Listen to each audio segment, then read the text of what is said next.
ઉમરામાં આટલી વસ્તી હશે, કેટલી બધી વસ્તી છે. પણ ના, સત્સંગ કરવો એ ભાગ્યની વાત છે.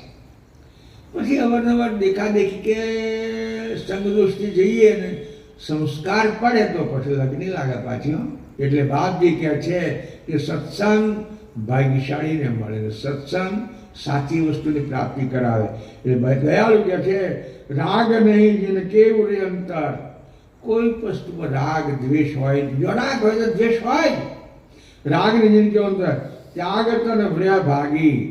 એના અંતરમાં ત્યાગ હોય તો મારે કશું જોઈતું નહીં, કઈ મતલબ જોઈએ છે, પરમ ગુરુની કૃપા જોઈએ છે. એના સિવાય ચમલોકની કોઈ પણ વસ્તુ મને મળશે તો એ મને ભવસાગર તરવામાં સહાય કરે એવી છે નહીં. આવી જ એની મનોવૃત્તિ હોય એને કરુણા સાગર કહે છે.